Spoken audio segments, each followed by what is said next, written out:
I'm Logan Crawford, and right now on the Spotlight Network, we're unveiling the hidden world of spiritual warfare and the intense battles between good and evil. The name of the book is The Right to Fight Satan, Memoirs of Father Elias Vella, one of the Pope's top 10 exorcist priests. In the book, Dr. Raymond Fenech Gonzi shares terrifying, real, inspiring stories of exorcisms and the unyielding courage of Father Elias.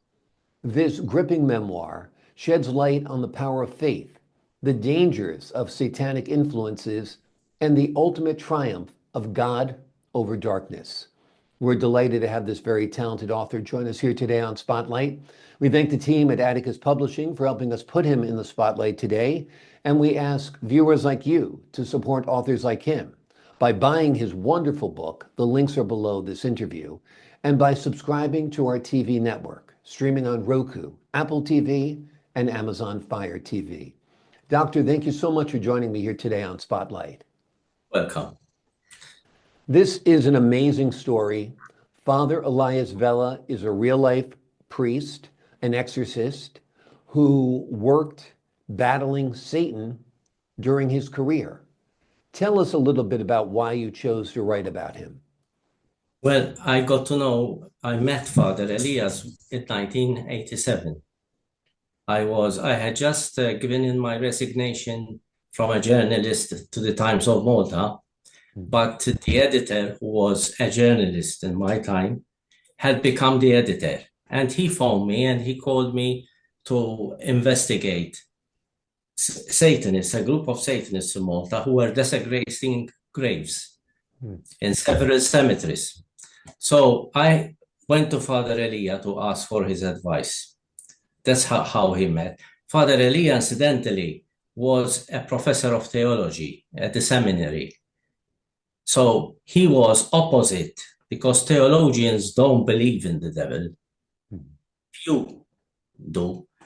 But eventually, people started going to him and asking him questions. Father, I've got this problem, and all related to the occult and to Satanism. So he decided to finish with the seminary and started the work and to set up a ministry of exorcism. He was the chief of the exorcism ministry, in fact. Amazing, amazing. A lot of people think that exorcisms are something of fiction. They're not. They're realized religious rites that take place to drive Satan, in many cases, from the bodies of people who are taken over by Lucifer or the devil or Satan, whatever you want to use. From writing this book, can you share with us one of the most harrowing exorcism stories contained within? Yes, well, there is one I think that impressed me most. What is the woman with the sewn mouth? Literally, it wasn't sewn. It was just as if somebody had sewn her mouth. She couldn't eat, she couldn't drink, but somebody had put a curse on her. Somebody from the family, her nephew, because she was rich, she had no children, and he was in a hurry for her to die. So he went to one of these witches and he made a curse on her. And the woman wanted to tell Father Elia, wanted to write, but she had no strength because they called him when it was too late. The psychologists and the psychiatrists went in first, and the doctor, obviously, because they thought it was something medical, but it wasn't a medical. In fact, it was possession. And Father Elia always used to tell me, sometimes they call me too late, and when they call me too late, then I can't do miracles, because the person deteriorates not just in the brain, but he then deteriorates physically as well when he's this is one of the stories. Then there is the exorcism of Charmaine, for example, a 16-year-old girl. And there is the Satanic uncle as well, who had sold his daughter to Satan. And it's like he wanted his daughter to marry Satan for his own, obviously, whatever he had ambition. So there are quite a few stories which are very, very terrifying, I must admit. And even to write the book, it took me 7 years to write research and the transcriptions, because Father Elia did not perform exorcisms in Malta only, but all over the world: Czech Republic, Portugal, Tunisia, Africa, Brazil, Argentina, all these places. So he was communicating with me using Dropbox. He did digital recordings after the day's work, old as he was, considering he was over 80 already. He used to send me digital recordings and in English, and then I have to transcribe, you see? And you transcribe, and he sent me over 100. So I had to read them all and see which ones should come first and which ones were the exciting ones about exorcism and ones which explained exorcism, because exorcism has to be explained first. For example, there are steps towards being possessed. There is what is called vexation. The devil first tries to confuse you, tries to put pressure on you due to something. And the same thing, whilst I was writing the book, you can ask my wife, I had mood changes. I became violent. I was angry all the time. And in fact, I always keep the candle of St. Michael lit next to me. And that was the only way I went through this book. It was, I'm telling you, I've done a lot of journalism. I've written a lot of stories, but none were as fearsome and as harrowing as this one, as this book.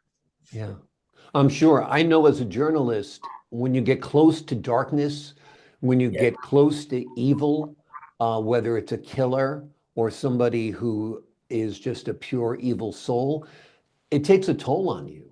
You know, Yes. you're close to darkness and you don't want that darkness in you. You're writing about Satan himself.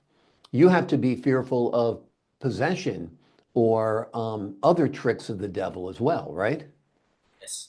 And especially, and the most dangerous, I think, there is a chapter which is called, there are 2 chapters which are very important: Satanic music, which is very, very dangerous for young people, because this satanic music, people maybe don't realize. Heavy rock, for example, can be addictive. And today, they are no longer, we don't have records. You have straight shows. So when the singer is singing, he's telling you the words in the book, for example, to shoot yourself or to take drugs, or to kill someone. And these things, they're encouraging evil things. And they don't realize in the, the noise, and you can't hear you, and they come inside you, so much so that Father Elia had a couple of young people who went to him because her fiance was acting strange. And he said, "What do you mean he was acting strange?" She said, "When we go to church on Sunday," she said, "he starts fidgeting around, and suddenly when the priest is doing the Sunday preaching services, he almost wants to answer back. And then he gets up And people start saying, so calm down, you're in church here. We want to hear what he's saying. And he answers them back. And then there's a whole, people get angry, he gets angry, and he runs out of the church. No explanation. Then when he's out, he goes back to normal. It's as if the sacrament or the crucifix affect him. Even she showed him a Bible. It was left to her by her grandfather. And he went nuts, literally. He left the house, he threw it on the floor, the Bible. It was a beautiful Bible with color pictures, the old Bibles, how they are, leather and all that. And he just left and ran away. And things like that. And they become addictive. And there is, I think it's in Pennsylvania, I'm not so sure, but it's in the book anyway. A doctor, he said, we have here about 500 patients. He said 90% of them are all here because of satanic music. They're being treated to take the addiction away. And the addiction goes as far, it went even into convents. There was a nun who got addicted to this music and just couldn't get out of it. It's really intriguing when you go deep. And then there is the other chapter where 3 societies, secret societies, one is Freemasonry, the other is the Illuminati, and the other is Satanism. And if you were to make research of how I went back to Albert Pike for Freemasonry, he was the founder of Freemasons in America. And you realize that these 3 are connected by one single thing. In fact, when I went on CNN, and there was this video taken of a reporter asking one of the members after some function, he was asking him, but who is your God? And this man kept saying, Lucifer is God. Lucifer is God. And he said it 3 times. I went back to the next day to take note of this. I managed to take the link the day before, but when I pressed on the link, the video was gone. It wasn't in the interest of the Illuminati, obviously, to show themselves what they really are, because these people tell you they are philanthropic. It's not true. They help, but it's not true. Yeah. The only people who know what they really are in Freemasonry, you have to be in 33rd degree. That means one of the top, like Albert Pike was, one of the top. The people who are like me, I go to join the Freemasons. Everybody, I got once an invitation to join the Freemasons here, but I knew what they are. Once you go in, the deeper, there is no way out. And the book shows a picture here of very old book, actually. And it shows a woman holding the head, the severed head of a member who gave away secrets. And at the back, the statue, the Behemoth, which is the representing Satan. So if you study these 3 societies, it's telling people, keep away from them. Amazing. Amazing stories throughout. The book is completely a revelation. If you believe in the Lord Jesus Christ, if you believe in God Almighty, if you believe in the Bible, you must believe in Satan, because the evil of Satan is represented throughout. This book is amazing. It should be read by all people of faith, because it will affirm your faith in that which is good and in the fight against that which is bad.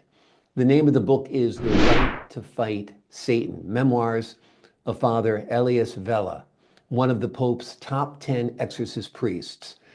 In the book, the author shares terrifying yet inspiring stories of exorcism and unyielding courage of Father Elias. This gripping memoir sheds light on the power of faith, the dangers of satanic influence such as thrash music and death music, and the ultimate triumph of God over darkness. Doctor, thank you so much for joining me here today on Spotlight. Thank you very much for the exposure you've given to the book. And I really hope, for the sake of Father Elia, because I made a promise to him to promote it, that it will succeed. And Christians at least will read it, because it's very important to know certain tricks. Exactly. No, I agree. And to be careful not to let Satan into your life. To the folks at home, I'm Logan Crawford, thanking you for your time this time until next time on Spotlight. Thank you.